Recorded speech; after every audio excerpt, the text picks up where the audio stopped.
जय राधा माधव कुंज बिहारी।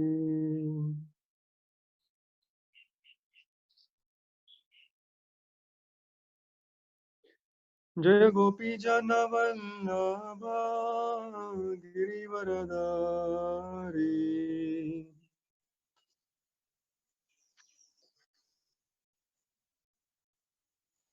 जय यशोदानंदन व्रज जन रंजन। यशोदानंदन व्रज जन रंजन।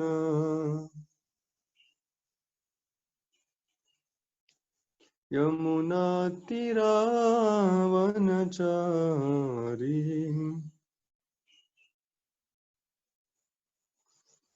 जय राधा माधव कुंज बिहारी।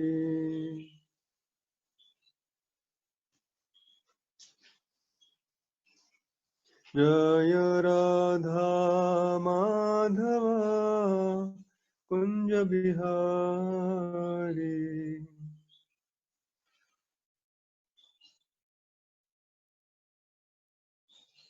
जय वृंदावन धाम जय वृंदावन धाम। वृंदावन धाम जय वृंदावन धाम।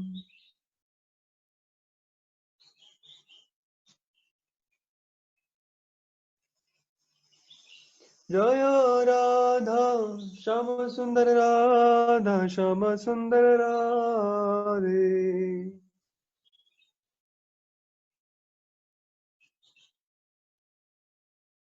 जय जय प्रभुपाद प्रभुपाद प्रभुपाद जय प्रभुपाद।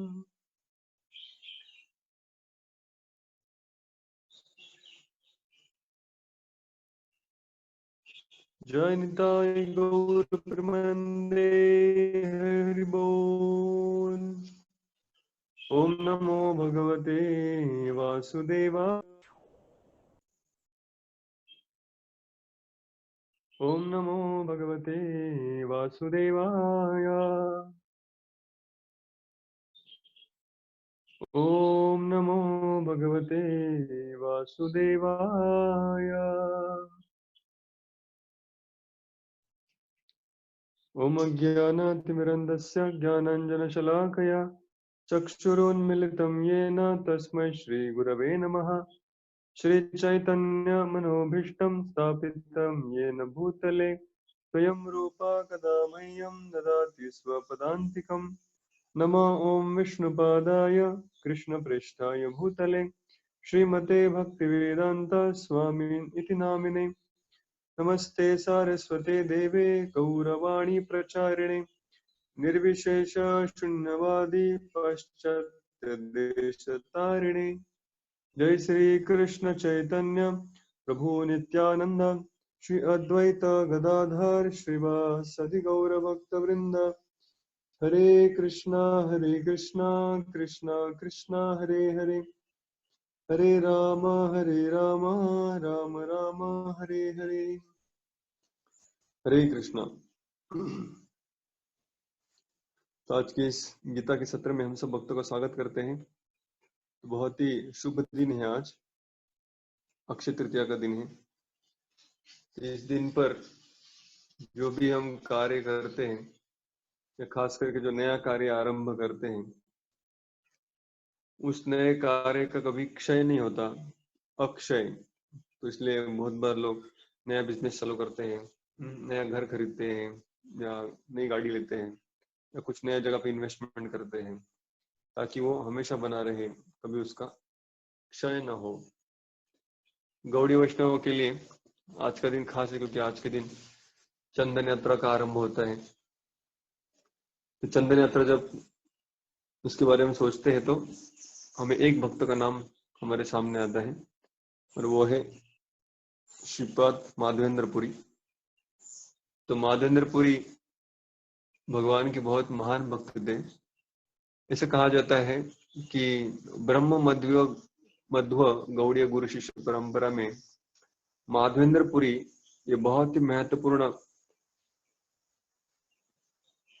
आचार्य है, क्योंकि माधवेंद्रपुरी के बाद ही इस परंपरा में श्री राधा कृष्ण की भक्ति का आरंभ हुआ।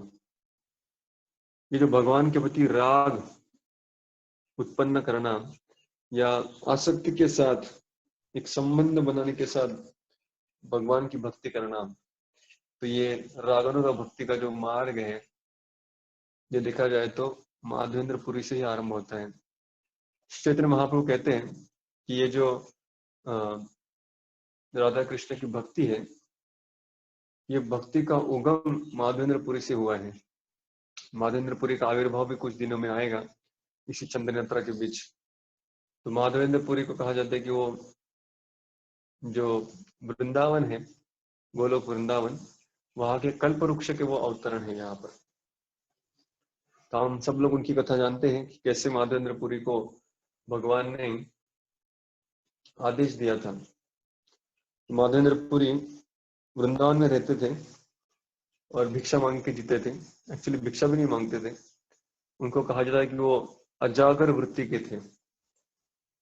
अजगर वृत्ति मतलब जैसे जो अजगर होता है, पाइथन, वो एक जगह पर लेटा रहता है और अगर उसके आजू बाजू कुछ प्राणी आ जाए तो फिर उसका भक्षण करता है।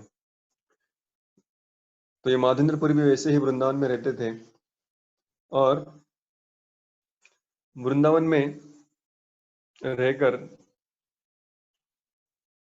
भगवान की नाम स्मरण करते थे, उनकी पूजा अर्चना करते थे। तो जब 2-3 दिन तक उन्होंने कुछ नहीं खाया, कि कोई जानता ही नहीं था कि यहाँ पर कोई साधु आए हैं, उनको कुछ देना चाहिए खाने के लिए, तो जब तक कोई देता नहीं सामने से, वो खाते नहीं थे। तो भगवान श्री कृष्ण स्वयं एक ग्वाल बाल का रूप लेकर वहां पर आए और एक मटके में दूध लेकर आए। माधवेंद्रपुरी को कहा कि आपके लिए बाबा, आप खा लीजिए, पी लीजिए। माधवेंद्रपुरी ने कहा कि तुम कौन हो? बोले मैं इसी गांव में रहता हूँ और मैं जानता हूँ कि बहुत दिन से आपने कुछ खाया नहीं, हमारे गांव में कोई भूख। तो माधवेंद्रपुरी बड़े आश्चर्यचकित होते कि तुम्हें कैसे पता कि मैं 3 दिन से भूखा हूँ? तो कहते यहाँ पर यमुना के घाट में बहुत सारी स्त्रियां हमारे गांव की, वृंदावन की, पानी भरने के लिए आती है। वो आती जाती आपको देखती रहती कि आप सिर्फ नाम जप में व्यस्त हैं और कुछ भिक्षा तो मांगते नहीं, और किसी ने आपको कुछ खाने के लिए भी नहीं दिया। तो उन्होंने मुझे कहा कि जाओ बाबा को कुछ दूध दे के आओ, तो इसलिए मैं आया। तो माधवेंद्रपुर ने दूध तो पान कर लिया, लेकिन बच्चे ने कहा कि मैं मटका लेने के लिए वापस आऊंगा। तो जब बच्चा वहां से चला गया तो माधवेंद्रपुर सोचने लगे कि अरे ये तो बहुत ही अद्भुत बालक था। फिर दूध जब पिए तो दूध में भी उनको बहुत ही दिव्य स्वाद आया। दूध पीने के बाद जब विश्राम कर रहे थे तो वही बालक गोपाल जी का रूप लेकर उनके सपने में आया और कहा कि यहाँ पर ही बाजू में गोवर्धन की झाड़ियों में मैं छुपा हूँ। कई सालों पहले मुगलों के आक्रमण के डर से भक्तों ने मुझे यहाँ पर छुपा दिया था, लेकिन उसके पश्चात फिर कभी मुझे निकालने के लिए आए नहीं। तो कृपया व्रजवासियों को साथ में लेकर मुझे यहाँ से मुक्त करो और मेरी स्थापना गोवर्धन के ऊपर कीजिए। तो माधवेंद्रपुरी ने तभी ब्रजवासियों की मदद लेकर बहुत सारी झाड़ियों को, कांटों को वहां से दूर किया और वहां से गोपाल जी के विग्रह को प्रकट किया। जो नाथ द्वारा में भी विग्रह है गोपाल जी के, जिनको हम राधा गोपीनाथ मंदिर में भी विशाखा के साइड में जो खड़े हैं, तो वो जो रूप है गोपाल जी का तब वहां से प्रकट हुआ। तो तुरंत माधवेंद्रपुरी ने तुरंत गोपाल जी का प्राण प्रतिष्ठा कर दिया। सारे ब्रजवासी इकट्ठा आ गए। हर ब्रजवासी ने एक एक गाय गोपाल जी को दान किया। 56 भोग बनाए गए। गिरिराज पर्वत के ऊपर एक बड़ी शिला को सुलाकर उसके ऊपर गोपाल जी को रखा गया। एक शिला को खड़ा उनके पीछे रखा गया उनको सपोर्ट के लिए, तो सिंहासन बन गया। मंदिर बांधने के लिए समय ही नहीं था, अब भी डीटी प्रकट हुआ और तुरंत प्राण प्रतिष्ठा। इंस्टॉलेशन का पूरा सेरेमनी हो गया और सारे लोग सामने आकर सेवा अर्पण करने लगे कि मैं भगवान की पोशाक बनाऊंगा या फिर मैं भगवान के लिए भोग अर्पण करूंगा, मैं भगवान की अभिषेक की सेवा करूंगा। इस तरह से हर कोई व्यक्ति, एक एक परिवार सामने आकर पूरे अगले आने वाले कई दिनों तक का सेवा बुक हो गया एडवांस में। तो आजू बाजू के गाँव को जैसे पता चला वैसे वो लोग भी आकर सेवा अर्पण करने लगे। माधवेंद्र भी वहां पर बहुत प्रख्यात और प्रसिद्ध हो गए। लेकिन कुछ दिन के बाद गोपाल जी स्वयं उनके वो पुनः सपने में आते हैं और कहते हैं कि हे माधवेंद्रपुरी, कृपया आप मेरे लिए चंदन लेके आइए। तो उड़ीसा में मलय देश है, वहां पर जाकर आप चंदन लेके आइए, ताकि जिस झाड़ियों में इतने सालों से मैं रह रहा था, तो अभी तक मेरे शरीर का दाह खत्म नहीं हुआ है, अभी मैं जल रहा हूँ गर्मी से। चंदन लेके आएंगे तो मैं शांत हो जाऊंगा, ठंडक पहुंचेगी। तो महादेवपुर जब उठे तो उन्होंने ये विचार नहीं किया कि अरे अभी इतने लोग यहाँ पर हैं, किसको भेजा जाए उड़ीसा। तो उन्होंने ऐसे नहीं कहा, उन्होंने विचार किया कि भगवान की स्वयं ने मुझे सेवा दी है, इसको मैं और किसी को क्यों बांटूं, ये तो मुझे स्वयं करनी चाहिए। तो दो पुजारियों को उन्होंने वहां पर नियुक्त किया और कहा कि आप गोपाल जी का पूजा अर्चना ठीक से जिम्मेदारी स्वीकार कीजिए, और मैं जाकर गोपाल जी के लिए चंदन लेकर आता। तो खुद वो निकले और उड़ीसा की तरफ जाने के लिए निकले, तो रास्ते में रेमुना में आए। तो रेमुना वो जगह है जहाँ पर गोपीनाथ के विग्रह हैं, और वहां पर भक्त लोग उनको अमृत केली नाम का खीर अर्पण करते हैं। तो माधवेंद्रपुर को जब पता चला कि यहाँ पर कुछ अलग व्यंजन भगवान को अर्पण करते हैं जो बहुत ही अच्छा है, तो उनके मन में इच्छा हो कि अगर मुझे एक बार वो अमृत के लिए खीर खाने को मिले तो मैं तुरंत भगवान के लिए वो खीर बनाऊंगा, मेरे गोपाल जी को भी खिलाऊंगा। क्योंकि जो अच्छे कुक होते हैं वो कोई आइटम थोड़ा टेस्ट भी कर ले तो उनको पता चलता है उसमें क्या डाला है, कब पकाया है, कितना जलाया या कितना उसको स्टोव पे रखा, कब मिक्स किया, कौन सा आइटम कब डाला, सब कुछ उनको प्रक्रिया मालूम पड़ती है। तो माधवेंद्र पुरी ने ऐसी इच्छा की, तो पुजारी ने कहा, तो तभी उनको पता चला कि तभी भगवान को भोग लग रहा था। तो माधवेंद्रपुरी को लगा कि अरे जब भगवान को भोग लग रहा है तभी मैंने उस खीर को खाने की इच्छा की, तो इसका मतलब मैंने बहुत बड़ा अपराध किया है भगवान का। तो इसलिए माधवेंद्रपुरी बहुत व्यथित हो गए और उन्होंने तुरंत वहां से निकलने का प्रयास किया और मंदिर छोड़कर वो गांव में खुली जगह पर जाकर रात के समय में जप करने लगे। माधवेपुरी को वो खीर खाने की जो इच्छा थी वो भगवान जान गए, और भगवान ने जो उनको कई सारे बर्तनों में मटकों में खीर अर्पण करती है उसमें से एक मटका भगवान ने छुपा लिया अपनी धोती के पीछे। जब पुजारी भोग निकालने के लिए आया तो सारे मटके लेके गया, मगर एक मटका जो भगवान की धोती के पीछे भगवान ने खुद रख लिया था वो देख नहीं पाया। रात्रि के समय भगवान पुजारी के सपने में आए और कहा कि ऑल्टर खोलिए, और गर्भगृह में आकर मैंने माधवेंद्रपुरी नाम के जो मेरे भक्त हैं उनके लिए वो खीर छुपा के रखी है, तो कृपया आप उसको लेके जाइए, आप उसे देख नहीं पाए और जाकर माधवेंद्रपुरी को दे आइए।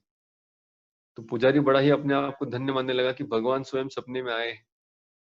तो कभी कभी अपने भक्ति की वजह से नहीं, किसी और की भक्ति की वजह से अगर हम उनके संगत में हैं तो हमें भी भगवान के दर्शन हो जाएंगे। तो पुजारी तुरंत उठा, स्नान किया, गर्भगृह में चला गया, और उसने देखा तो सच में भगवान की धोती के पीछे भगवान ने खीर छुपा के रखी थी। तुरंत उसने वो खीर ली और फिर चिल्लाते चिल्लाते दौड़ने लगा। रात्रि का समय था, सब शांति से सोए थे। तो दूर एकांत कर रहे थे, तो चिल्लाते चिल्लाते पुजारी कहा, अरे माधवेंद्रपुरी कौन है, कौन है माधवेंद्रपुरी जिनके लिए भगवान ने स्वयं खीर चुराया है। तो इस तरह से वो चिल्लाते जा रहे थे। माधवेंद्रपुरी ने उनका नाम सुना और नाम के साथ साथ क्या बोल रहे वो भी सुना। तो पुजारी जब ढूंढे ढूंढे उनके पास आया तो तुरंत उनको देखकर साष्टांग दंडवत प्रणाम किया और कहा कि कितने भाग्यवान है आप, ये साक्षात भगवान ने आपके लिए खीर चोरी किया है। तो तुरंत माधवेंद्रपुरी ने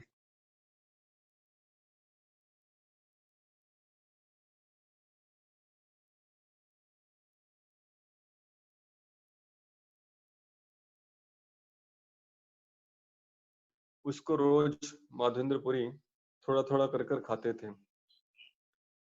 तो ये माधवेंद्रपुरी जैसे ही उनकी वहां पर प्रसिद्धि बढ़ गई तो उन्होंने सोचा कि अभी यहाँ पर रहना अच्छा नहीं है, क्योंकि लोग मुझे सम्मान दे रहे हैं, मैं प्रख्यात हो रहा हूँ, तो ये मेरे भक्ति के लिए अच्छा नहीं। अगर लोग मुझे बहुत सम्मान देंगे तो मैं उस सम्मान में ही बह जाऊंगा और भगवान को याद नहीं कर पाऊंगा।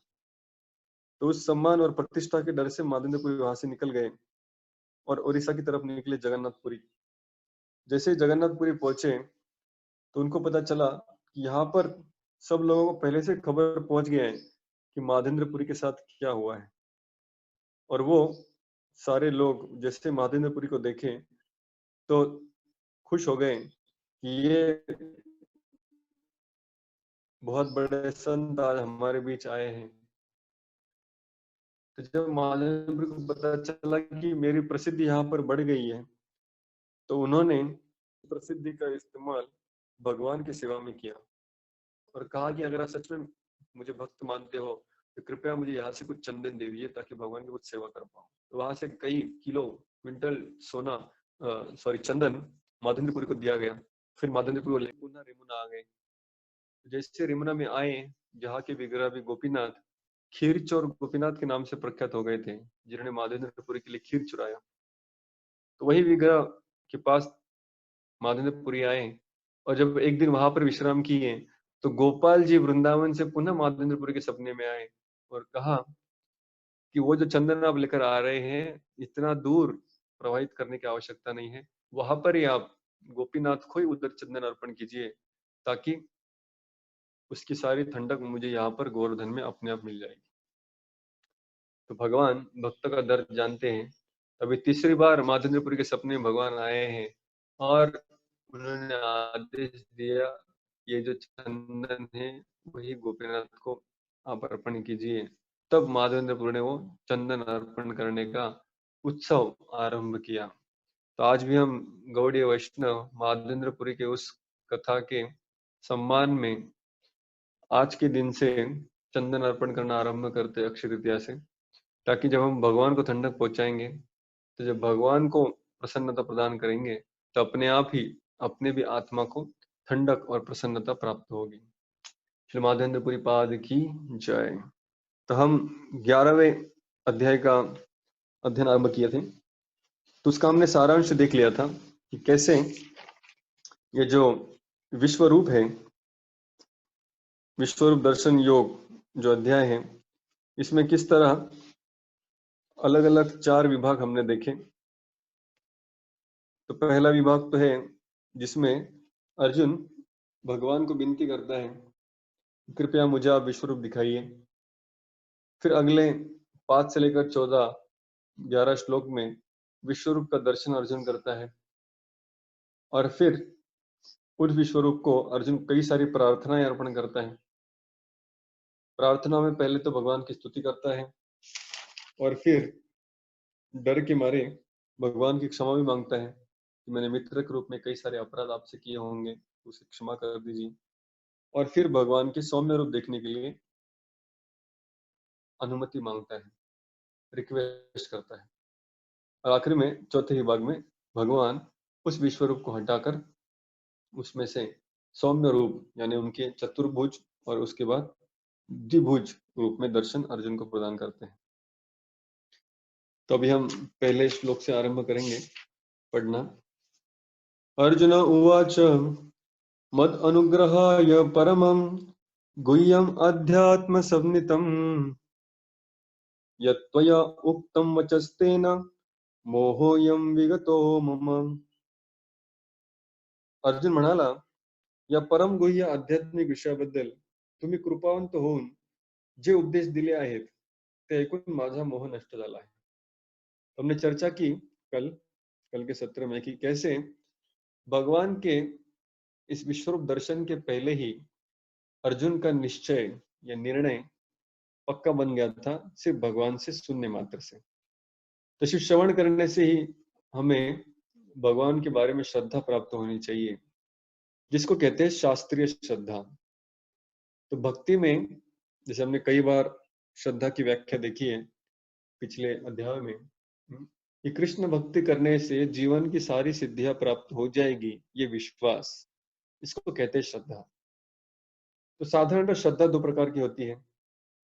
एक प्रकार की श्रद्धा होती है जो लौकिक श्रद्धा होती है और दूसरी होती है जिसको कहते हैं शास्त्रीय श्रद्धा। तो लौकिक श्रद्धा वो श्रद्धा है जो लोगों को देखकर हमें प्राप्त होती है। अगर लोगों को पूछे क्या आप भगवान की पूजा अर्चना क्यों करते हैं, तो कोई कहेगा कि क्योंकि मेरे दादी भी करती थी, दादाजी भी करते थे, मेरी माता जी भी करते हैं, पिता भी करते हैं, चाचा भी करता है, चाची भी करती है, भैया भी करता है, भाभी भी करती है। तो हर कोई परिवार में करता है, मेरे दोस्त भी करते हैं, रिश्तेदार भी कहते हैं और टीचर भी कर रहे हैं, सब हर कोई कर रहा है, तो फिर इसलिए मैं भी कर रहा हूँ। तो इस प्रकार से जो श्रद्धा प्राप्त होती है लोगों को देखकर इस लोक में, तो उसे कहते हैं लौकिक श्रद्धा। तो लौकिक श्रद्धा बहुत ज्यादा गहरी नहीं होती, क्योंकि उसमें कोई लॉजिक और रीजन इस्तेमाल नहीं होता। इसलिए हम देखते हैं कि आजकल लोगों का भगवान के ऊपर जो विश्वास है वो धीरे धीरे धीरे कमती हो रहा है। क्यों हो रहा है? क्योंकि अभी तक जो श्रद्धा थी, बहुतांश लोगों की श्रद्धा लौकिक श्रद्धा के स्तर पर रहती है, कि वो सिर्फ लोगों को देखकर ही अपने विश्वास को बढ़ाते हैं। लेकिन जैसे जैसे समाज में ये श्रद्धा कम होगी, लोगों की लाइफस्टाइल चेंज होगी, उनके तौर तरीके बदलेंगे, उनकी पूजा अर्चना कम होगी, तो उसके परिणाम स्वरूप जो नेक्स्ट जनरेशन उत्पन्न होता है, वो नेक्स्ट जनरेशन का अपने आप ही अगली पीढ़ी का विश्वास कम होने लगता है। क्योंकि अभी तक लोग एक दूसरे को देखकर जी रहे थे, एक दूसरे को देखकर भगवान को मान रहे थे। जब हमारे पूर्वज या हमारे माता पिता, चाचा चाची या बड़े भैया या बड़े बहन यही अगर भगवान को नहीं मानते, तो फिर मेरी भगवान में श्रद्धा रह के क्या फायदा है? तो लौकिक श्रद्धा बहुत गहरी नहीं होती, कभी भी टूट सकती है। अगर भगवान से कुछ नाराजगी हो गई, कोई प्रार्थना पूरी नहीं हुई, या भगवान से कुछ आदान प्रदान नहीं हुआ, जीवन में कुछ चमत्कार नहीं दिखा, तो ये लौकिक श्रद्धा टूट जाती है। जीवन में जब बहुत दुख आते हैं तो भी ये श्रद्धा टूट जाती है, क्योंकि ये श्रद्धा लौकिक होती है। दूसरे प्रकार की जो श्रद्धा होती है उसे कहते हैं शास्त्रीय श्रद्धा। जिस श्रद्धा का यहाँ पर वर्णन किया जा रहा है इस पहले श्लोक में, कि अर्जुन कह रहे हैं मेरे सारे मोह नष्ट हो चुके हैं। क्यों? क्योंकि मैंने आपके उपदेशों को सुना है। तो भगवान की गीता में दिए गए जो उपदेश है उनको सुनकर जो श्रद्धा बनती है उसको कहते हैं शास्त्रीय श्रद्धा। ये शास्त्रीय श्रद्धा ही बहुत गहरी होती है। तो जब जब हम कहते हैं कि भक्ति को पाने के लिए श्रद्धा की आवश्यकता है, तो इसका मतलब है शास्त्रीय श्रद्धा की आवश्यकता है। लौकिक श्रद्धा से भक्ति में प्रगति करना बहुत मुश्किल है। जब तक हमें शास्त्र के अध्ययन से, गुरु के शब्दों से या वैष्णव के उपदेश से जब तक हम भगवान के तत्व को नहीं समझते, तब तक वो श्रद्धा को हम गहरा नहीं कह सकते। क्योंकि शास्त्र कभी बदलते नहीं, उनके वाक्य कभी बदलते नहीं। इसलिए शास्त्रों में जो श्रद्धा आधारित है वो श्रद्धा हमेशा पक्की होती है। जैसे कई बार हमने इस उदाहरण की चर्चा की है, श्रील प्रभुपाद जो पूछा गया कि सारा इस्कॉन अगर बंद हो जाएगा तो फिर क्या हो गया, हार गए आप? प्रभुपाद ने कहा नहीं, पूरे सारे मंदिर बंद हो जाएंगे, सारे भक्त उद्वस्त भी हो जाएंगे, किधर ना किधर जगत के कोने में एक गीता होगी और उस गीता को पढ़कर पुनः भक्त समाज तैयार हो जाएगा। तो कहने का अर्थ है जब तक गीता है, शास्त्र है, तब तक लोगों की श्रद्धा अगर उसके ऊपर निर्भर है तो भक्ति का कभी आंदोलन खत्म नहीं हो सकता। तो इसलिए हमें चाहिए कि हम अपनी श्रद्धा को और हमारे आश्रित जो लोग हैं उनकी श्रद्धा को लौकिक श्रद्धा न बनाकर शास्त्रीय श्रद्धा बनाएं। कई बार हम देखते हैं कि बहुत सारे अलग अलग अखाड़े या संप्रदाय होते हैं जहाँ पर किसी एक व्यक्ति को आगे कर कर उस व्यक्ति में लोग श्रद्धा रखते हैं, और जब तक वो व्यक्ति हयात है तब तक लोगों की श्रद्धा बहुत पक्की और सुदृढ़ रहती है। और जैसे ही उस महान पुरुष का देहांत या अप्रकट हो जाते हैं, उसके पश्चात उस भक्ति की श्रृंखला में बाधा आ जाती है, श्रद्धा में खंड आ जाता है और लोगों की श्रद्धा धीरे धीरे स्खलित होने लगती है। तो ये क्यों होता है? क्योंकि ये श्रद्धा पुनः किसी व्यक्ति को देखकर उत्पन्न हुई थी।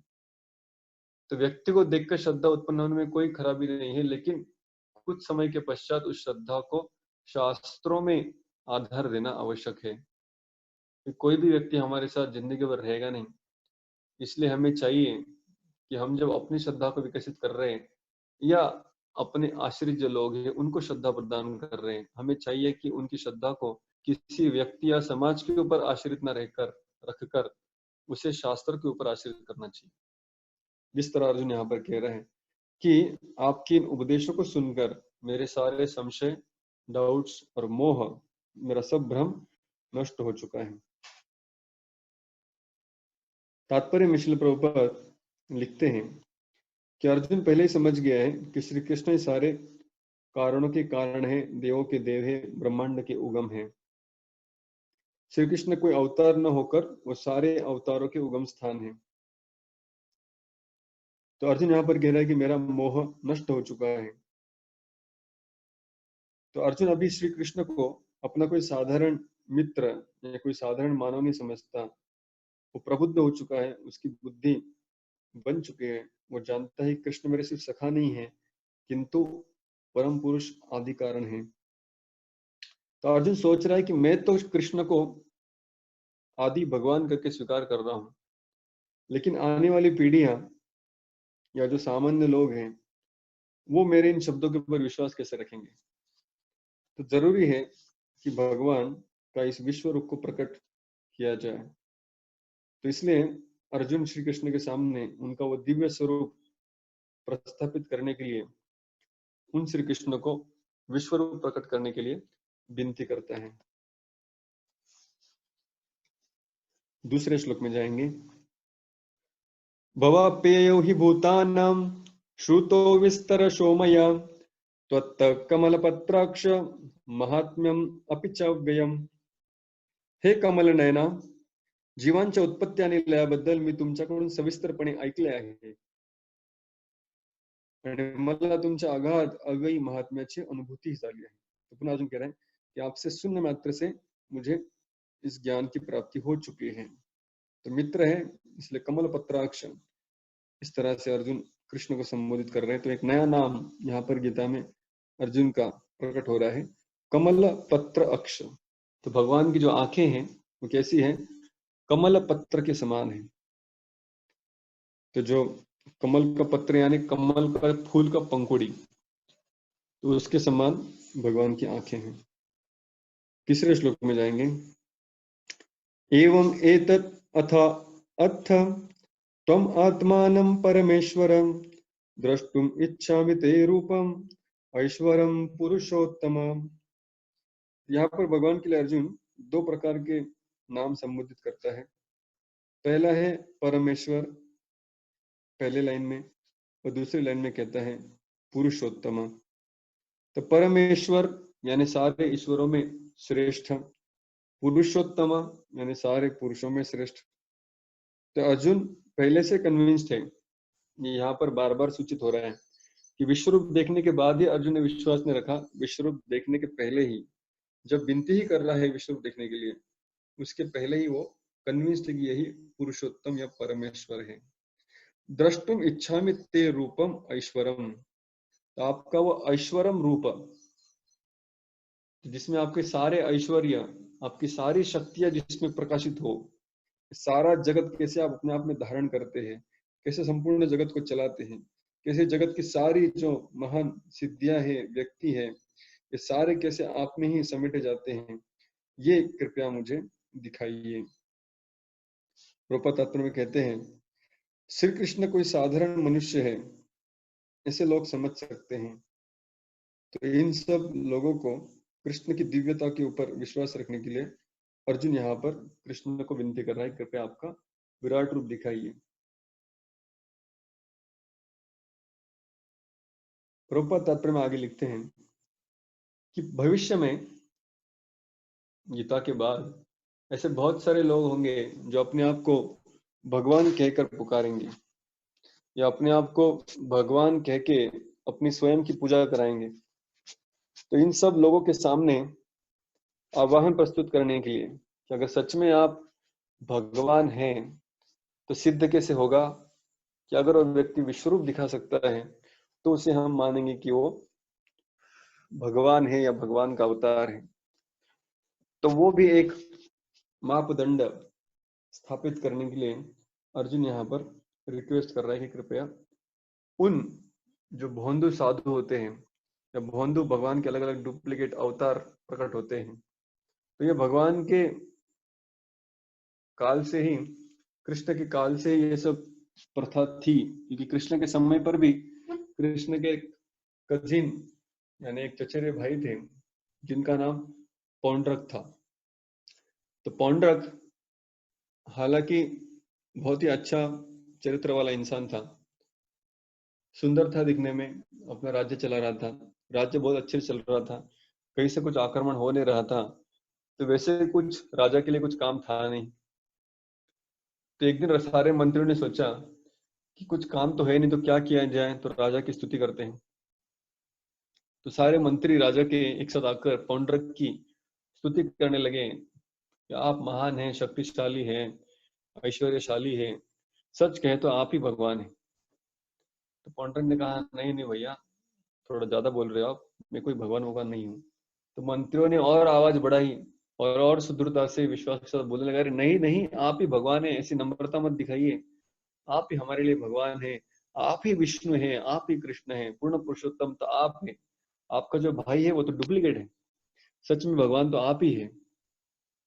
तो धीरे धीरे जब इनकी स्तुति वो सुनते रहता है, तब मानने लगता है कि सच में यार मैं ही भगवान होना चाहिए, अगर मेरे मंत्री कह रहे झूठ क्यों बोलेंगे, इतने समय से कह रहे हैं, तो शायद मैं ही भगवान हो सकता हूँ। तो इस तरह कभी कभी आध्यात्मिक क्षेत्रों में, संप्रदाय में, अखाड़ों में जब गुरु का बहुत ज्यादा स्तुति हो जाता है, तो अनुयायी का काम है स्तुति करना, लेकिन गुरु अगर उसके ऊपर विश्वास रखे और अपने आप को भगवान का प्रतिस्पर्धी बना दे, तो बहुत ही हास्यास्पद हो जाता है। तो पौंड्रक को और दो हाथ भी डुप्लीकेट बनाए गए जो पीछे से लगाकर सब तरफ घूमता था। और जब स्तुति इतनी बढ़ गई कि मंत्रियों ने कहा कि अरे सच्चे भगवान अगर आप है, तो शंख चक्र गदा पद्म आपके पास ही होना चाहिए, तो आपका जो भाई है कृष्ण, उससे आप वो सुदर्शन चक्र ले लीजिए। तो पौंड्रक उस स्तुति से इतना बहकाव में आ गया कि जाकर सीधे कृष्ण के सामने खड़ा होकर उनसे अपना सुदर्शन चक्र मांगने लगा।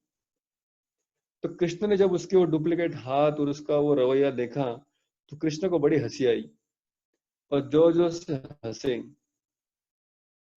लेकिन कृष्ण ने जब वो सुदर्शन चक्र छोड़ा, तब पौंड्रक अपने आप को नहीं बचा पाया। तो यह हास्यास्पद कथा आती है द्वापर युग में। तो कहने का अर्थ है, भगवान बता रहे कि भविष्य में वैसे बहुत लोग आएंगे जो अपने अनुयायियों के गुणगान की वजह से अपने आप को भगवान प्रस्तुत करने का प्रयास करेंगे, लेकिन सच में अगर पहचानना है अगर कोई भगवान है कि नहीं, तो प्रभुपाद बार बार चैलेंज करते थे, तो कहो उसको कि पहले विश्वरूप दिखाए। अगर विश्वरूप प्रकट कर सकता है, तभी उसमें भगवान की सारी क्षमताएं हैं, हम मानेंगे। तो ये कारण है जिसके लिए अर्जुन भगवान को विनती कर रहा है। फिर अर्जुन सिर्फ प्रार्थना नहीं कर रहा है, साथ साथ जैसे हमने चर्चा की, कोई भी प्रार्थना की पूर्ति के लिए भक्त उसमें कंडीशन अप्लाई जोड़ देते हैं। अगर आपकी इच्छा है और अगर मेरी पात्रता है, ये दोनों अगर मैच होता है, भगवान की इच्छा और भक्त की पात्रता, तब आप मेरी इस प्रार्थना को, मेरी इस इच्छा को पूर्ण कीजिए। अर्जुन कहता है चौथे श्लोक में, मन्य से यदि तत्शक्यम मया द्रष्टुम इति प्रभो योगेश्वर ततो मे त्वं दर्शयात्मानमव्ययम्। तो अर्जुन कहता है, प्रभो मी तुमचे विश्वरूप पाहणे शक्य आहे असे जर तुम्हाला वाटते, तर हे योगेश्वरा, तुम्ही कृपया ते आपले अमर्याद विश्वरूप मला दाखवा। यहाँ पर अर्जुन कह रहे हैं कि अगर आप सोचते हैं कि मैं पात्र हूं, मन्य से यदि तत्शक्यम मया द्रष्टुम इति प्रभो, अगर मैं देखने के लायक हूँ या मेरी पात्रता है, तो कृपया आप मुझे उस रूप को दिखाइए। यहाँ पर भगवान को एक नाम वो दे रहा है, योगेश्वरा। तो योगेश्वर शब्द का अर्थ हमारे एक आचार्य बताते हैं, द लॉर्ड ऑफ क्वालिफिकेशंस, जिसकी योग्यता है उसके ही वो ईश्वर बनते हैं। तो योगेश्वर का एक तो सीधा सीधा अर्थ है कि जो सारे योगों के ईश्वर हैं, सारे योग उनको प्राप्त करने के लिए है। दूसरा अर्थ यहाँ पर आचार्य बता रहे हैं कि योग्यता वाले ईश्वर, अगर योग्यता नहीं है तो भगवान साक्षात्कार अपने सामने प्रकट नहीं होंगे। तो अर्जुन अपनी क्षमता के बारे में यहाँ पर प्रश्न उठाता है और कहता है, अगर आप सोचते हैं कि ये पॉसिबल है, मैं आपको देख सकता हूँ आपके इस विश्व रूप को, तो कृपया मुझे इस रूप को दिखाइए। तो अर्जुन यहाँ पर भगवान की अहेतु की कृपा की याचना कर रहे हैं, वो कृष्ण को आज्ञा नहीं दे रहे हैं। तो इसमें अर्जुन की नम्रता दिखाई देती है कि वो आज्ञा नहीं दे रहे हैं, कृपा की याचना कर रहे हैं। वो समझ सकता है कि भगवान को समझना अशक्य है। तो बुद्धिमान व्यक्ति वही है जो समझता है कि भगवान के रूप को, अलग अलग शक्तियों को समझना मेरे बुद्धि के परे है। ये जो समझ गया वो असली मायने में बुद्धिमान है। तो श्रील प्रभुपाद यहाँ पर उसकी भी चर्चा करते हैं। प्रभुपाद कहते हैं यहाँ पर योगेश्वर शब्द जो आया है बड़ा महत्वपूर्ण है, क्योंकि भगवान की शक्ति है बहुत अचिंत्य है, हमारे बुद्धि के परे है। अगर भगवान की इच्छा हुई तो ही भगवान हमारे सामने प्रकट हो सकते हैं। भले हमारी कितनी भी इच्छा हो, लेकिन भगवान की अगर इच्छा नहीं है तो भगवान हमारे सामने प्रकट नहीं हो सकते। जैसे हम कभी कभी चले जाते हैं, अगर भगवान सामने प्रकट हो जाए, एक बार दिखा दे अपने, बहुत ही साधारण व्यक्ति है किसी देश का, और कोई साधारण व्यक्ति अगर भगवान को देखने की इच्छा करे या उस देश के पंत प्रधान को देखने की इच्छा करे, तो साधारण व्यक्ति कितनी भी इच्छा कर ले, उसकी इच्छा के अनुसार तो वो पंत प्रधान या मुख्यमंत्री उसके सामने प्रकट नहीं होंगे। लेकिन अगर पंत प्रधान की स्वयं इच्छा हो जाए, इफ प्राइम मिनिस्टर थिंक्स कि मुझे इस व्यक्ति के सामने प्रकट होना है, उसको दर्शन देना है या उसको देखना है, तो फिर सारी बाधाएं दूर हो जाएगी। साधारण बालक अगर इच्छा करता है कि नरेंद्र मोदी को मिलना है, तो रास्ते में बहुत सारी अड़चन है। पहली अड़चन तो ये है कि वह स्वयं अनक्वालिफाइड है, उसने कोई ऐसा कुछ बड़ा काम किया नहीं कि प्राइम मिनिस्टर उसको मिले। फिर भी उसकी इच्छा है, एक नागरिक होने के नाते उनको देखना चाहता हूँ, तो भी उसको कई सारे ऑफिसर से गुजरना पड़ेगा, सेक्रेटरी से जाना पड़ेगा, तो उनका फिर अपॉइंटमेंट लेना पड़ेगा, न जाने कितने दिन जाएंगे, और फिर अपॉइंटमेंट का रिक्वेस्ट करने के बाद भी अपॉइंटमेंट सैंक्शन होगा नहीं होगा, इसमें अलग अलग मत है। लेकिन अगर पंतप्रधान इच्छा करे कि फलाना फलाने व्यक्ति को मुझे मिलना है, तो फिर पंतप्रधान के लिए कोई अड़चन नहीं है, कोई बाधाएं नहीं, कोई रुकावट नहीं है, कोई सेक्रेटरी उनको मना नहीं कर सकता, वो तुरंत आकर उस बालक को मिल सकते हैं। तो वैसे ही प्रोपद यहाँ पर कह रहे हैं कि हम अगर इच्छा करें तो सिर्फ हमारी इच्छा से हम कृष्ण को नहीं देख पाएंगे, लेकिन अगर हम भगवान के सामने अपना निवेदन प्रस्तुत करेंगे, उनकी कृपा की भीख मांगेंगे, और ये अपनी याचना को सुनकर अगर वो स्वयं इच्छा करे, तो फिर हमें उनका दर्शन होना बहुत ही सरल हो जाएगा। तो इसलिए इस नम्रता के भाव के साथ भगवान के सामने आना बहुत ही आवश्यक है। ऐसे कहा जाता है कि भगवान को भक्त के हृदय में जो नम्रता है वही आकर्षित करती है। It is the humility in the heart of a devotee which attracts Krishna. जो नम्रता होती है, जो भगवान को खींच कर लेकर आती है उस भक्त की तरफ। जैसे एक कथा आती है, रामानुजाचार्य एक बार भागवत कथा कर रहे थे। तो रामानुजाचार्य श्री संप्रदाय के बहुत ही जाने माने और बहुत महत्वपूर्ण आचार्य हो चुके हैं, साक्षात लक्ष्मण जी के अवतार थे। तो वो जब भागवत कथा करते थे या खास करके रामायण की कथा बोलते थे, तो लोग इतने मंत्रमुग्ध और इतने तल्लीन हो जाते थे कि किसी की आंख भी झपकती नहीं थी, पलक भी झपकती नहीं थी। किंतु एक बार रामानुजाचार्य जब कथा कर रहे थे, तो कथा में प्रसंग बता रहे थे कि कैसे जब रामचंद्र अपने सारे वानर सेना के समेत लंका के तट तक पहुंच गए, और आक्रमण की सारी योजना बना रहे हैं। तभी विभीषण जो रावण का भाई है, और रावण को बहुत समझाने का प्रयास करता है कि रामचंद्र कोई साधारण मानव नहीं, वो साक्षात विष्णु के अवतार हैं। और भलाई इसमें ही हुई कि हम सब पूरे परिवार के साथ उनकी शरण ग्रहण कर ले। तो रावण तो ये बात समझ नहीं पाता है। तो विभीषण समझ जाते हैं कि इसके साथ रहूंगा तो इसके साथ ही मारा जाऊंगा, और भगवान को शरण जाने का ये जो मौका मेरे जीवन में आया है, उसको मैं गवा दूंगा। तो रावण का कुसंगत छोड़कर वो निर्णय लेते हैं कि रामचंद्र की शरण में जाऊंगा। तो विभीषण अपने दो अनुयायी के साथ लंका से निकलते हैं, और हवाई मार्ग से रामचंद्र के जहां पर सैनिक जमा होते हैं, जहां पर वो कैंप लगा के बैठे रहते हैं, तो वहां पर आके उनकी गठ में सम्मिलित होने के लिए हाथ जोड़कर आकाश में आके खड़े हो जाते हैं।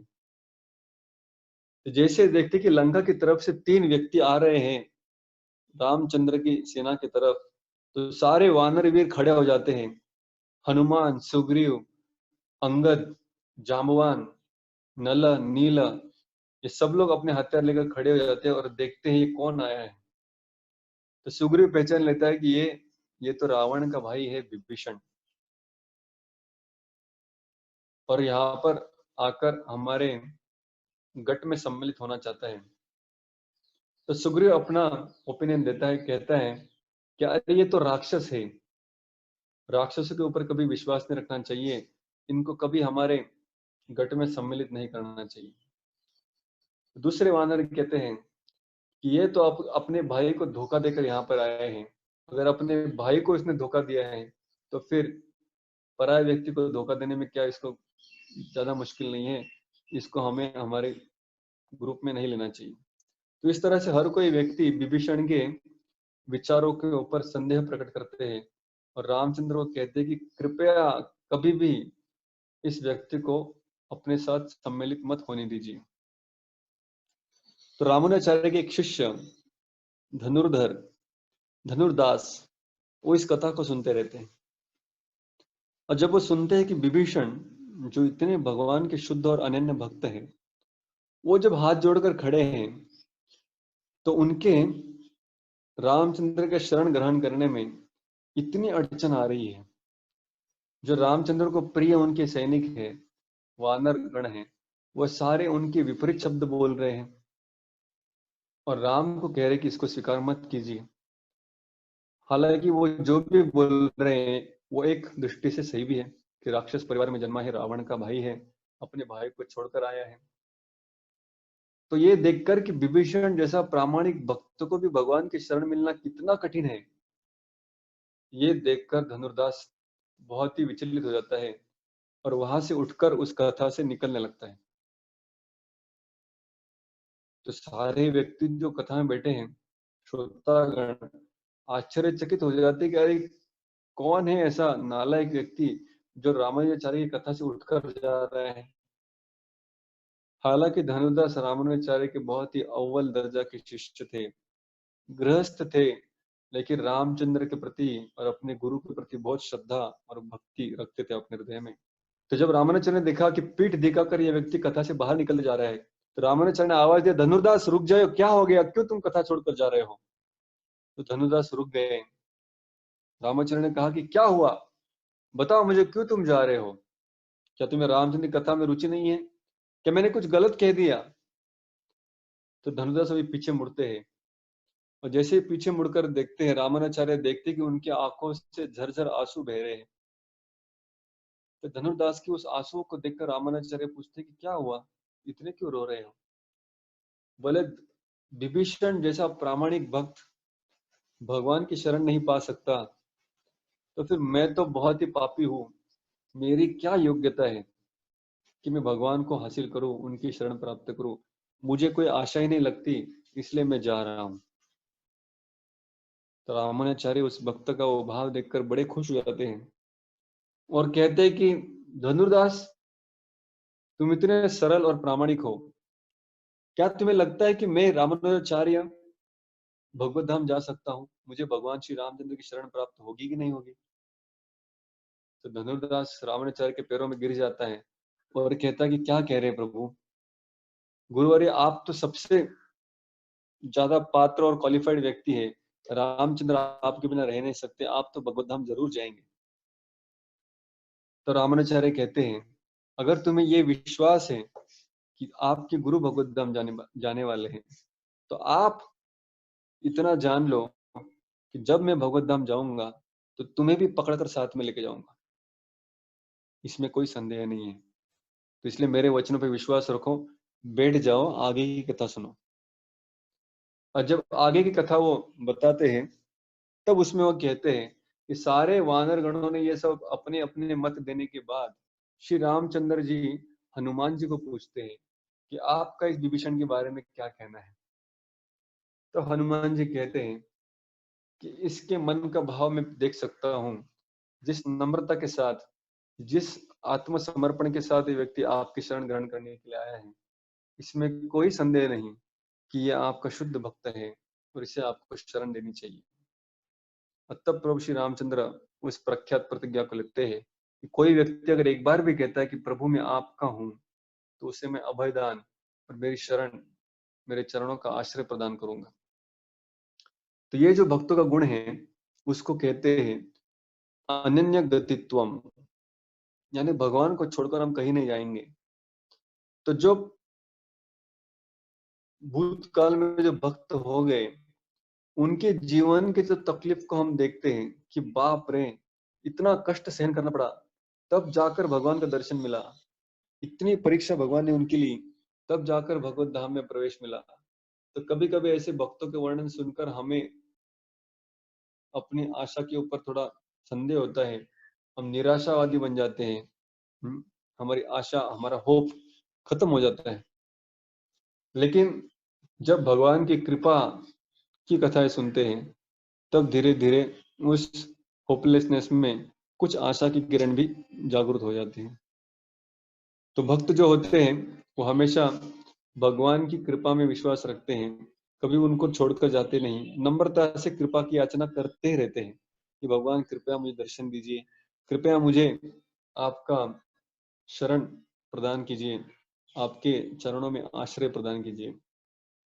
तो इसी भावना में अर्जुन यहाँ पर भगवान से डिमांड नहीं कर रहा है, लेकिन रिक्वेस्ट कर रहे हैं कि हे भगवान, मैं क्वालिफाइड हूँ कि नहीं हूँ जानता नहीं, कृपया आप अगर कृपा दर्शाए, अनुग्रह दें, तो मुझे कृपया आपके उस रूप को दिखाए जिस रूप से आप सारे सृष्टि को व्यापते हैं, आपका वो ऐश्वर्य रूप को मुझे दिखाइए। ये विनती फर्स्ट सेक्शन में आई, 1 से लेकर 4 श्लोक में। अभी श्री भगवान कृष्ण अर्जुन से कहते हैं श्लोक क्रमांक 5 में, पश्य मे पार्थ रूपाणि शतशो अथ सहस्त्रशः नानाविधानि दिव्यानि नानावर्णाकृतीनि च। श्री भगवान म्हणाले, हे अर्जुना, हे पार्थ, आता माझे ऐश्वर्य पहा, अलौकिक आणि नाना वर्णांनी युक्त अशी माझी सहस्रावधी रूपे पहा। तो भगवान तुरंत तैयार हो गए और कहने लगे, देखो अर्जुन, हे पार्थ, देखो मेरा इस ऐश्वर्य देखो जो अलौकिक है और मल्टी कलर्ड है। तो मेरी ये हजारों रूप मेरे तुम यहाँ पर देख सकते हो। तो एक्चुअली भगवान कृष्ण वहां पर अर्जुन के रथ के ऊपर ही खड़े थे और अर्जुन को कह रहे थे कि देखो देखो, तुम्हें दिख रहा है मेरे अंदर ये हजारों रूप दिख रहे हैं, मल्टी कलर फॉर्म दिख रहा है, मेरा ऐश्वर्य आपको दिख रहा है। तो अभी तक अर्जुन कुछ देख नहीं पा रहा है। तो भगवान आगे कहते हैं, पश्य आदित्यान वसुन रुद्रान अश्विनौ मरुतस्तथा बहुनि दृष्ट पूर्वाणि पश्चात चर्याणि भारत। हे भरत श्रेष्ठा, आदित्य, वसु, रुद्र आणि अश्विनी कुमारांच्या विविध रूपांना आणि इतर सर्व देवदेवतांना या ठिकाणी पहा। यापूर्वी कोणत्याही मनुष्याने कधीच न पाहिलेल्या किंवा न ऐकलेल्या अनेक अद्भुत रूपांना पहा। तो भगवान कह रहे, मेरे इस रूप में आप सब कुछ देख सकते हो। आदित्य यानी सूरज देख सकते हो, वसु देवताओं का एक वर्ग है, उन्हें देख सकते हो, रुद्र सारे रुद्रों को देख सकते हो, अश्विनी कुमार जो देवताओं के वैद्य हैं, उनको आप देख सकते हो। सब कुछ, हर देवताओं को यहाँ पर देख सकते हो। देखो इस रूप में। तो हमने देखा था 8वें अध्याय में कि भगवान का ये जो रूप है उसे भगवान ने क्या कहा था, एक नाम दिया था, वो था आदि दैवम। तो ये जो विराट रूप है, विश्व रूप है, इसको आदि दैवम भी कहा जाता है, क्योंकि सारे देवता इसी विराट रूप के छोटे छोटे अंग हैं। ये रूप उन सारे देवताओं का स्रोत है।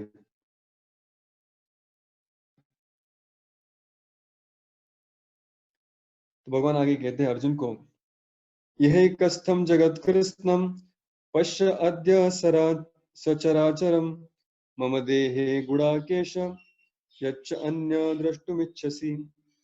यहाँ पर भगवान अर्जुन कह रहे गुड़ाकेश।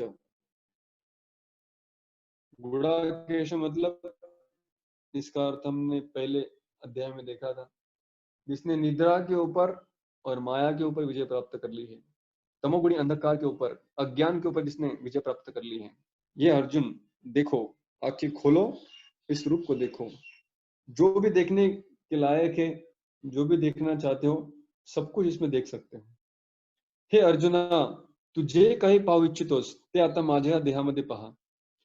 तू आता जे काही पाहू इच्छितोस आणि भविष्यामध्ये तुला जे काही पाहायची इच्छा असेल, ते सर्व हे विश्वरूप प्रकट करू शकते। संपूर्ण चराचर या एकाच ठिकाणी स्थित आहे। तो भगवान यहाँ पर खास करके अपना काल रूप प्रदर्शित कर रहे हैं।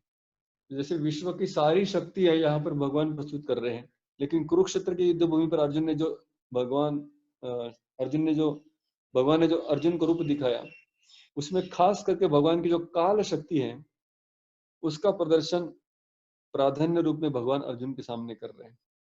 इसमें आप भूतकाल, वर्तमान और भविष्य सब कुछ देख सकते हो। अभी तक जो हुआ, जो हो रहा है, जो होने वाला है, सब कुछ तुम इसमें देख सकते हो।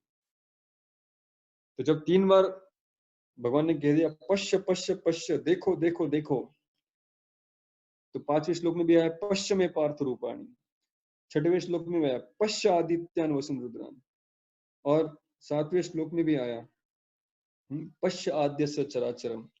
तो देखो देखो देखो बोलने के बाद भी भगवान फिर समझे कि अरे अर्जुन कैसे देख पाएगा, क्योंकि विश्व रूप को देखने के लिए उसे वो दिव्य दृष्टि मैंने प्रदान की नहीं। तब फिर भगवान इस श्लोक में कह रहे हैं, न तु माम शक्य से द्रष्टुम अनेनैव स्वचक्षुषा दिव्यम ददामि ते चक्षु पश्य मे योगमैश्वरम। न तु माम शक्य से द्रष्टुम, मेरे इस रूप को तुम देख नहीं सकता। अनेनैव स्वचक्षुषा, अभी तुम्हारे जो करंट आईज है, तुम्हारे जो वर्तमान नेत्र है, उन नेत्रों से तुम मुझे, मतलब मेरे इस विश्व रूप को नहीं देख सकता। दिव्यम ददामि ते चक्षु, अभी मैं तुमको दिव्य चक्षु प्रदान कर रहा हूं। पश्य में योगमेश्वरम। तो हमें समझना चाहिए कि इसमें 2-3 चीजें हम समझ सकते हैं। पहला, कि जो परिस्थिति या जिस जगत को हम अपने चर्म चक्षु से देख रहे हैं, हमें हमारे आंखों के ऊपर बहुत भरोसा है कि मैं सब कुछ देख पा रहा हूँ। लेकिन भगवान यहाँ पर कह रहे हैं, मेरे इस विश्व रूप को तो तुम नहीं देख सकता। तुम कितने भी आंखें फाड़ फाड़ के देखेगा, कौन से भी चश्मे लगा लेगा, फिर भी देख नहीं पाएगा, क्योंकि there is another dimension of reality. To see that you need another type of eyes.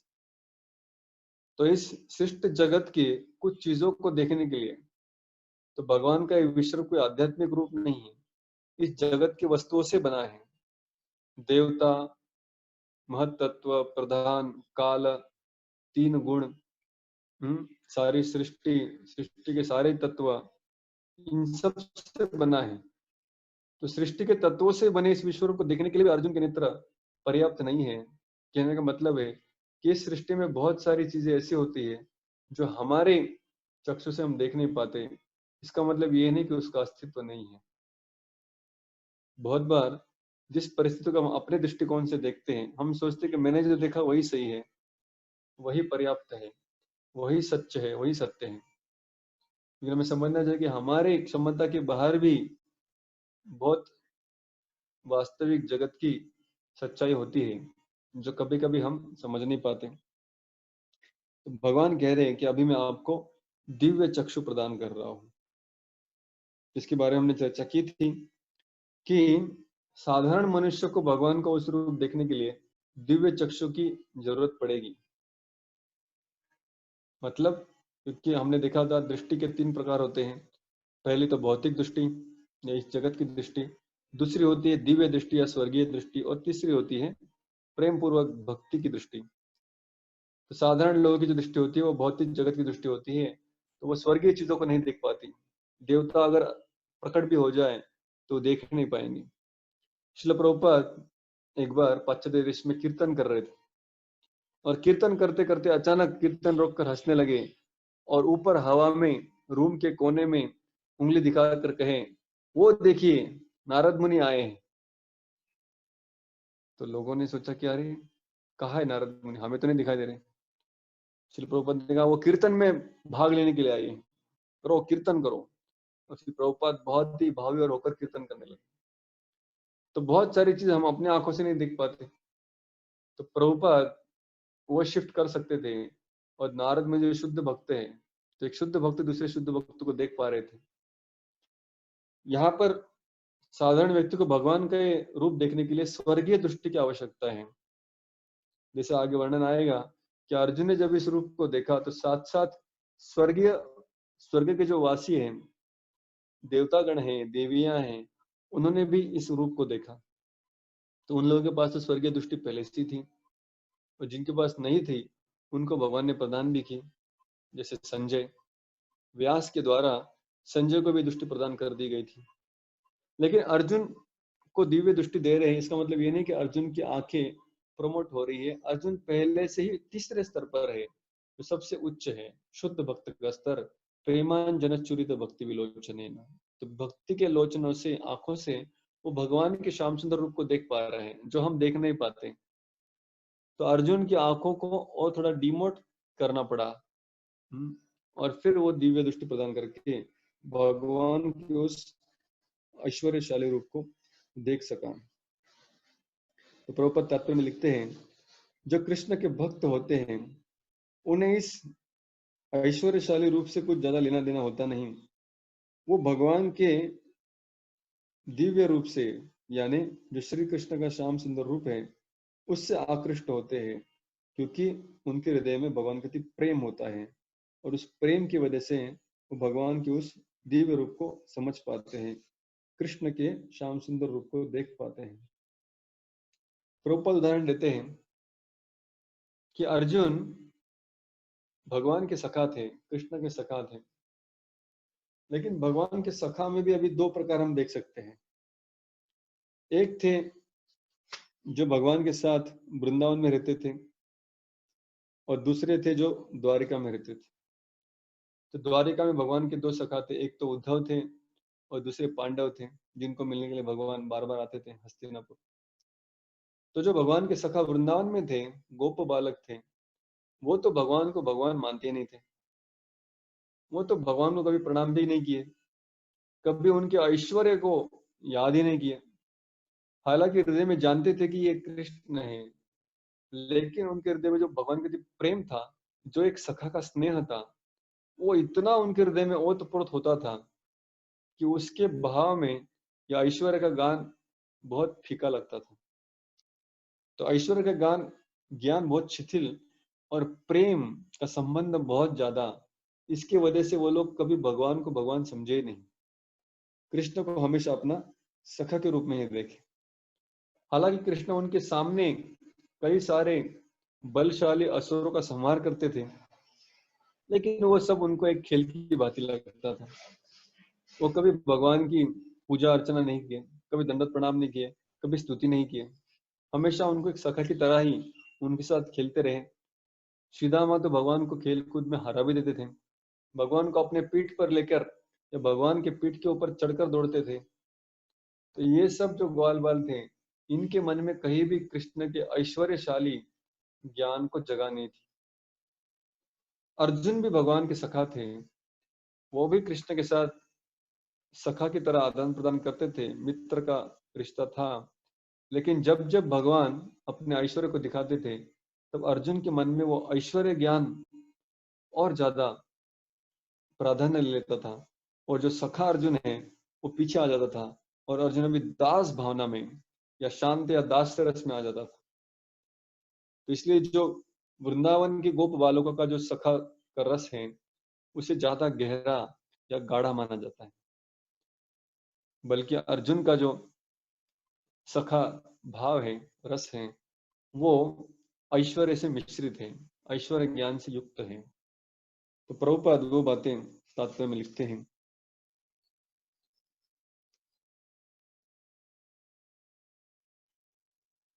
तो संजय अभी भगवान ने जो विश्व रूप प्रकट कर रहे हैं उसका वर्णन धृतराष्ट्र को करता है। तो ये गीता का पूरा संभाषण संजय धृतराष्ट्र को सुना रहा है। तो अभी जब इस कुरुक्षेत्र की भूमि पर जब भगवान इस विश्व रूप को प्रकट करते हैं तो ये विश्व रूप व्यास की कृपा से संजय भी देख पाता है, और संजय की कृपा से उसका वर्णन धृतराष्ट्र सुन पाता है। तो संजय कहता है, एवं उक्त्वा ततो राजन् महायोगेश्वरो हरिः दर्शयामास पार्थाय परम रूपम ऐश्वरम। संजय म्हणाला, हे राजा, या प्रकारे बोलून महायोगेश्वर पुरुषोत्तम भगवंतांनी आपले विश्वरूप अर्जुनाला दाखविले। मैं दिव्य दृष्टि तुम्हें प्रदान करता हूँ अर्जुन, देखो इसको। ऐसा कहकर भगवान ने अपना उस ऐश्वर्यशाली विश्व रूप अर्जुन के सामने प्रकट किया। क्या रूप था ये, उसका वर्णन अगले श्लोक में आ रहा है, 15 तक 14 तक, और फिर अर्जुन इस विश्व रूप का अपनी भाषा में वर्णन कर।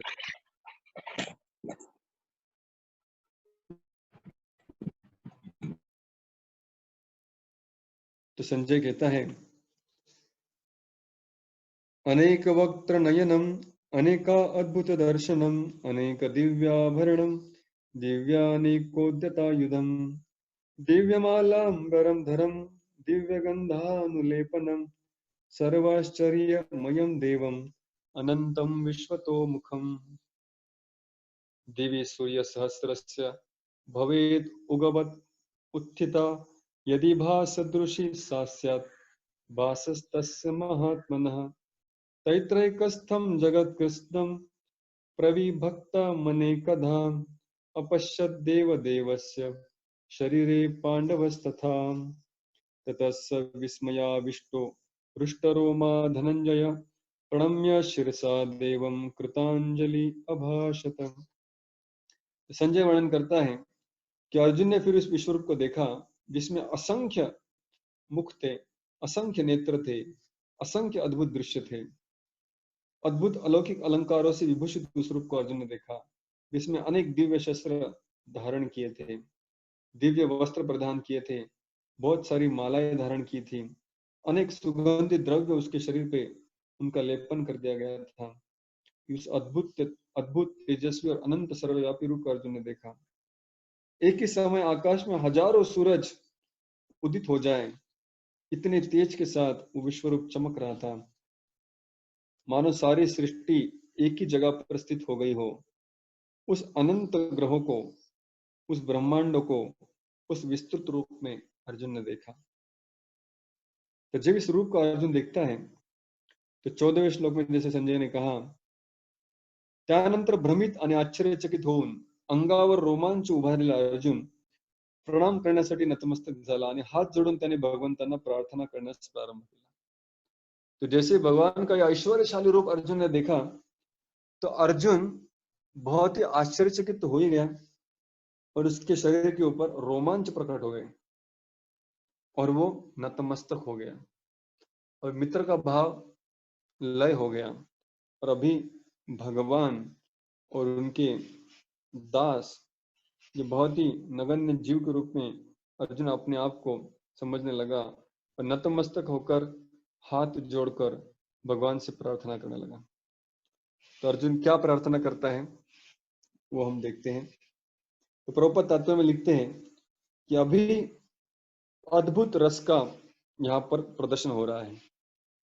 तो अद्भुत रस का प्रदर्शन हो रहा है, मतलब यहाँ पर अर्जुन तो पहले साक्ष्य रस में था, जब कृष्ण का द्विभुज रूप देख रहा था, लेकिन कृष्ण का ये अद्भुत रूप देखकर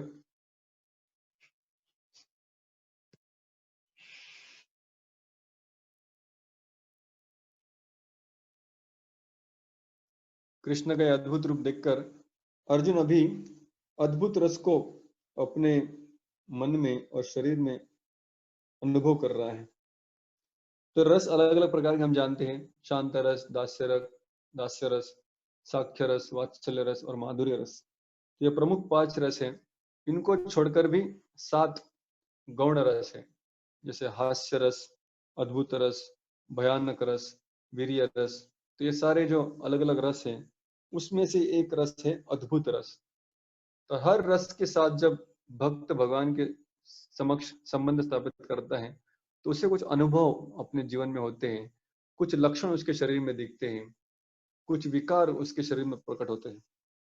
तो अब जब अर्जुन का साक्ष्य भाव चला गया और अभी अद्भुत रस, अद्भुत भाव प्रकट हो रहा है, तो उसके शरीर में उसके लक्षण दिखाई दे रहे हैं, जैसे कि यहाँ पर बताया गया।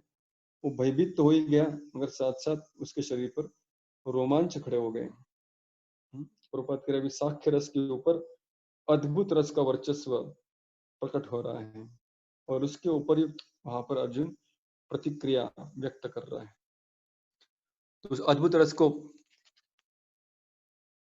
प्रदर्शित करते हुए अर्जुन कहता है, उस ईश्वर की स्तुति करता है, पश्यामि देवांस्तव देव देहे सर्वांस्तथा भूत विशेष संगान ब्रह्माणमीशं कमलासनस्थं ऋषिंश्च सर्वान् उरगांश्च दिव्यान्। यहाँ पर मैं क्या क्या देख रहा हूँ? तो अर्जुन कहता है, सब कुछ मैं यहाँ पर देख रहा हूँ। पश्यामि देवाम तव देव देहे, सारे देवताओं का आपके शरीर में देख रहा हूँ। तव देहे पश्यामि देवांश सर्वांश तथा भूत विशेष संज्ञान, और सारे विशेष विभूतियां जो है, उन सब जीवों को भी यहाँ पर देख रहा हूँ। फिर ब्रह्मा जी को मैं यहाँ पर देख रहा हूँ, तो सारे ब्रह्मांड के सबसे ऊंचे लोक में रहते हैं, ब्रह्मलोक में जो रहते हैं, ब्रह्मांड मीशम, और जो किसके ऊपर बैठे रहते हैं? कमलासनास्थम, कमल के आसन के ऊपर जो बैठे हैं, विराजमान है, उन ब्रह्मा जी को भी आपके इस विश्व रूप में देख रहा हूं। और दूसरा, ऋषिंश्च सर्वान, सारे ऋषियों को भी आपके शरीर में देख रहा हूं। और साथ साथ कहते हैं कि आपके शरीर में और मैं क्या देख रहा हूं? उरगांश दिव्यान। तो उर्ग यानी सर्प, तो दिव्य सर्प को भी मैं यहाँ पर देख रहा हूं। मतलब जो भगवान शेषनाग के ऊपर लेटते हैं, तो उस शेष को भी अर्जुन यहाँ पर देख रहा है, उस वासुकी को भी अर्जुन यहाँ पर देख पा रहा है। तो वासुकी है, उसके ऊपर विष्णु लेटे रहते हैं, विष्णु के नाभि से कमल निकलता है, और उस कमल की दंडी के ऊपर जो लास्ट में कमल है, उसके ऊपर ब्रह्मा जी स्थित होते हैं। तो हमने देखा था, जैसे इस चित्र में हम देख सकते हैं कि उस कमल के दंडी के भीतर सारे 14 भुवन समाये रहते हैं। तो कमल से लेकर वासुकी तक सब कुछ अर्जुन देख रहा है इस रूप में। मतलब कहने का मतलब है, सारा ब्रह्मांड, तीनों लोगों को अर्जुन भगवान के इस विश्व रूप में देख रहा है। अर्जुन आगे कहता है, अनेक बाहु उदरवक्त्र नेत्रम पश्यामि त्वं सर्वतो अनंत रूपम न अंतम न मध्यम न पुनस्तवादिम पश्यामि विश्वेश्वर विश्वरूपम।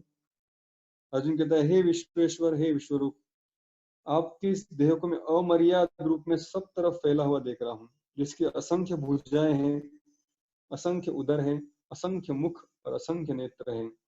इसका कहीं भी आदि नहीं है, मध्य नहीं है, अंत नहीं है। ऐसा रूप में मेरे सामने देख रहा हूँ।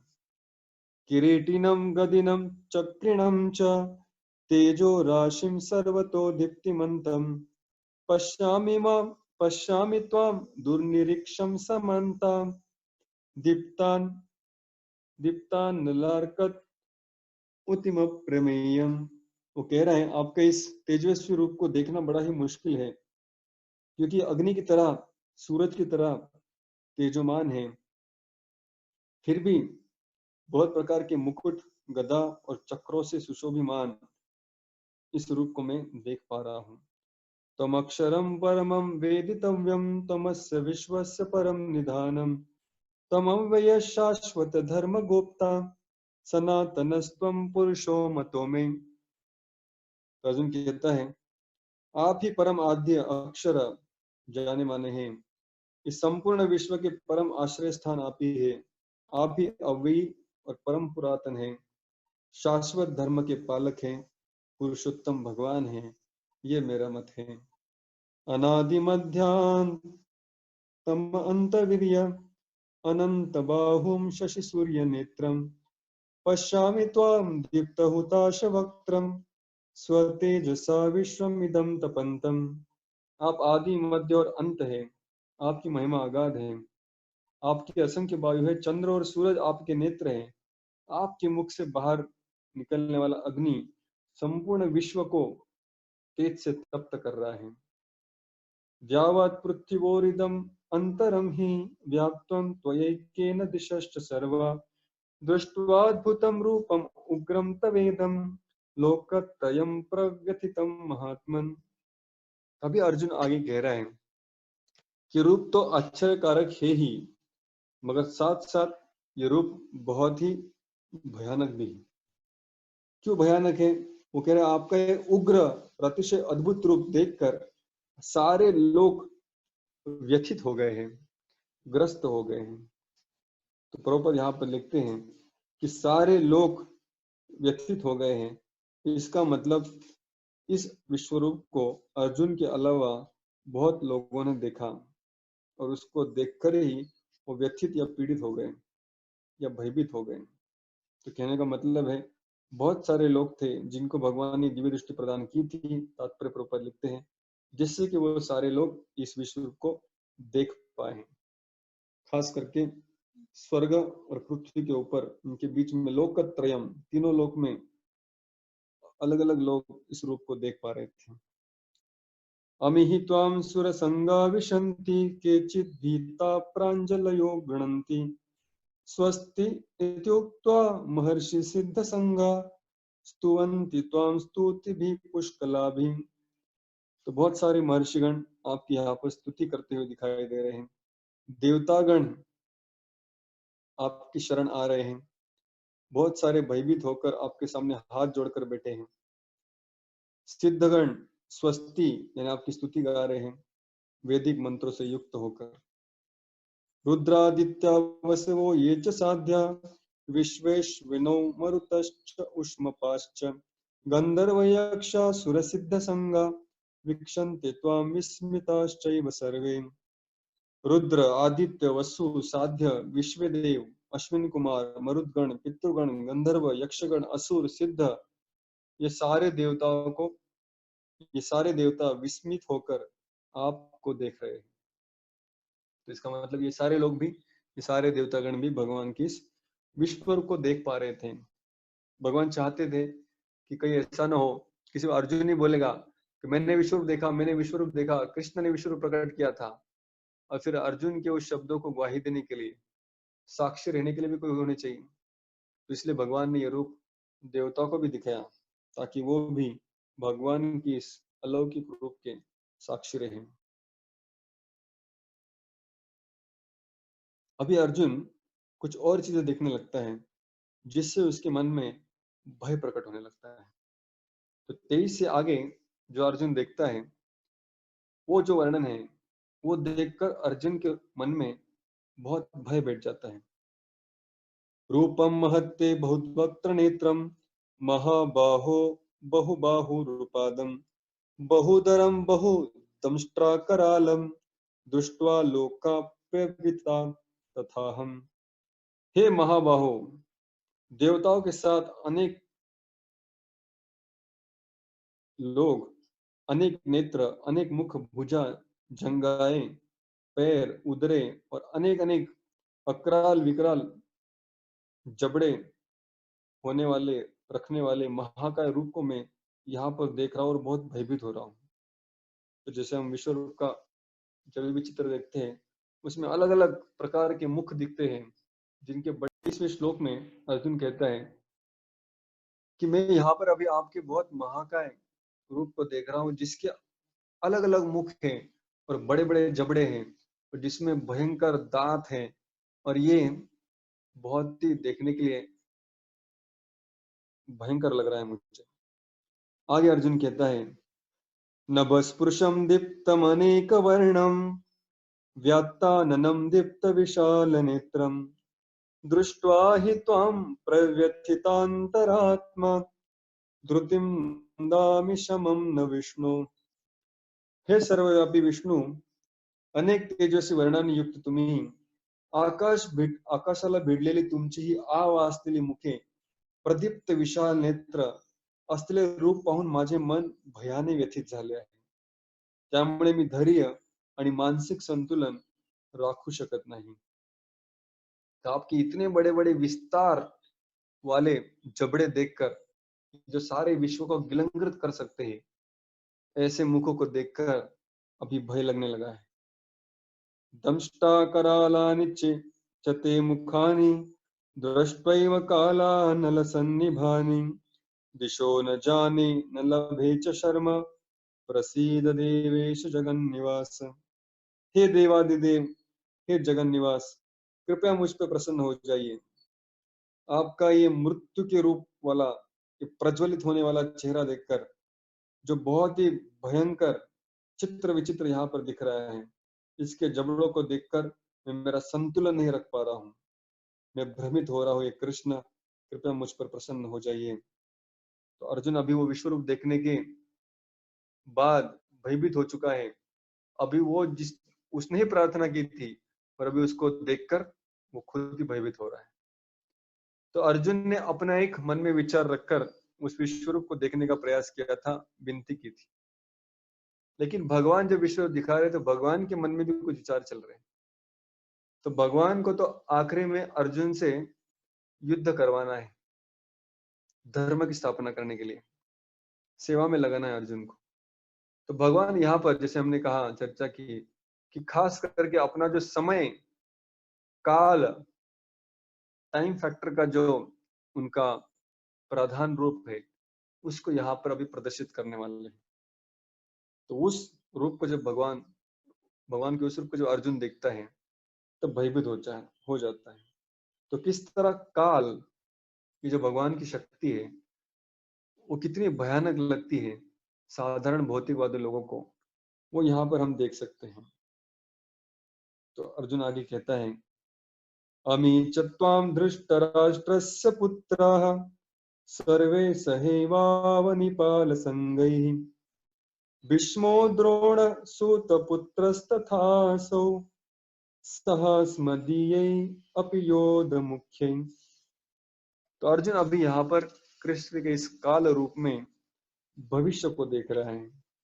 वो कहता है, वक्त्राणि ते त्वरमणा विशन्ति दष्ट्रा करालानि भयानकानि केचित् विलग्ना दशनान्तरेषु सन्दृश्यन्ते चूर्णितैरुत्तमाङ्गैः। अर्जुन कहता है, स्वपक्षीय राजान सहित सर्व धृतराष्ट्र पुत्र भीष्म, द्रोण, कर्ण आणि आमच्या पक्षातील मुख्य योद्धेही तुमच्या या भयंकर मुखात प्रवेश करीत आहेत। काही जण तर तुमच्या दातांमध्ये अडकून त्यांच्या मस्तकांचा चुराडा झाल्याचे मला दिसत आहे। तो अर्जुन क्या देख रहा है? भविष्य देख रहा है। भविष्य में देख रहा है कि धृतराष्ट्र के सारे पुत्र इस मृत्यु के मुख में जा रहे हैं। भीष्म, द्रोण जो बहुत ही प्रिय और आदरणीय हैं, वो भी उस मृत्यु के जाल में जा रहे हैं। कर्ण जो बहुत ही शूरवीर है, वो भी यहाँ पर उद्ध्वस्त हो रहा है। और सिर्फ कौरवों के पक्ष के ही नहीं, पांडवों के पक्ष के भी कई सारे वीर इस मृत्यु, इस काल रूपी जबड़े में चले जा रहे हैं। कई सारे तो वैसे ही जा रहे हैं, मगर अर्जुन भयानक चित्र देखते हैं कि इस मृत्यु के जबड़ों के दांतों के बीच में कुचले जा रहे इस वीरों के मस्तक, और कुछ कुछ तो उनके दांतों में अटक रहे हैं। लेकिन जैसा हम यात्रा में या कभी घर पर बहुत अच्छा प्रसाद खा लिया बहुत, तो प्रसाद खाने के बाद मुखवास खाते हैं, या सौंफ खाते हैं, तो कभी कभी वो सौंफ हमारे दांतों में अटक जाती है। तो अर्जुन यहाँ पर क्या देख रहा है, काल रूप जबड़े में क्या अटका है दांतों के बीच, बड़े बड़े वीरों के मस्तक अटके हैं, और जो उस दांतों के बीच अटक कर क्रश हो रहे हैं, चूर चूर हो रहे हैं। तो अपने भीष्म को, द्रोण को, अपने धृतराष्ट्र के पुत्र भाइयों को देखकर अर्जुन और व्यथित हो रहा है। यथा नदीनां बहवोऽम्बुवेगाः समुद्रम एवाभिमुखा द्रवन्ति तथा तवामि नरलोकवीरा विशन्ति वक्त्राणि अभिविज्वलन्ति। तो कहता है किस तरह ये सारे योद्धागण आपके मुख में प्रवेश कर रहे हैं। जिस प्रकार नदी भर भर कर समुद्र की तरफ दौड़ती है, उसी तरह ये महान महान योद्धे जलकर खाक होकर आपके मुख में प्रवेश कर रहे हैं। मतलब निस्सहाय अवस्था में मृत्यु के शरण जा रहे हैं। निस्सहाय अवस्था में ये काल सबको समाप्त कर रहा है। यथा प्रदीप्तं ज्वलनं पतंगा विशन्ति नाशाय समृद्ध वेगाः तथैव नाशाय विशन्ति लोका तवापि वक्त्राणि समृद्ध वेगाः। जिस तरह कोई पतंग अग्नि को देखकर आकर्षित होता है, उस अग्नि की तरफ दौड़ता है, लेकिन सिर्फ अपने विनाश को ही गले लगाता है, उसी तरह ये सारे वीर द्रुत गति से आपके मुख में प्रवेश कर रहे एक के बाद एक, और ये दृश्य मैं मेरे आंखों के सामने देख पा रहा हूं। यहाँ पर हम देख सकते हैं ये भगवान का काल रूप है। तो बहुत बार लोग प्रश्न पूछते हैं कि अपने जीवन में टाइम मैनेजमेंट कैसे करना है। तो टाइम मैनेजमेंट एक बहुत ही प्रख्यात शब्द है, प्रख्यात सेमिनार है, जिसमें लोग जानना चाहते हैं कि हाउ टू मैनेज टाइम। तो टाइम मैनेजमेंट में उनका ज्यादा ध्यान होता है मैनेजमेंट के ऊपर, मगर समय के ऊपर ध्यान कम होता है। तो गीता कह रही है मैनेजमेंट को छोड़ो, थोड़ा समय कौन है वो समझ लो।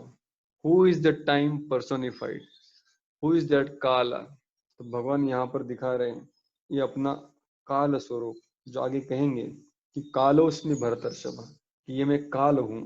तो इस काल के रूप को देखकर अर्जुन भयभीत हो रहा है।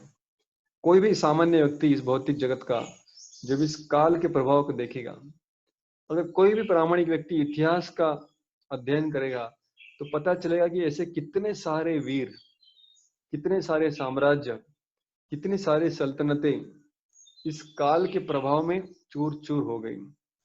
कितने सारे बुद्धिमान, बलशाली, ऐश्वर्यशाली, सौंदर्यवान, यशवान, बहुत ही तर्क वाले व्यक्ति, सारे लोग अपना दिमाग लगाकर थक गए, काल के प्रभाव में सारे खत्म हो गए। आखिर में सिर्फ काल बचता है और कोई नहीं बचता। ये जब अर्जुन देखता है, तो साधारण व्यक्ति जब इस तरह इतिहास को अगर प्रामाणिक दृष्टि से देखें, तो उसके मन में भी भय उत्पन्न होता है।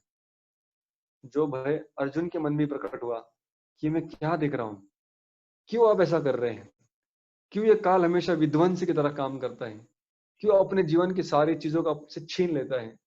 खास करके एक काल जब मृत्यु के रूप में आता है, तो हमसे सब कुछ छीन लेता है, हमारी पसंद की चीजें, हमारे पसंद की व्यक्ति, हम जिस शरीर को अपना मान लेते उस शरीर को, इस जीवन की सारी उपलब्धियों को काल छीन लेता है।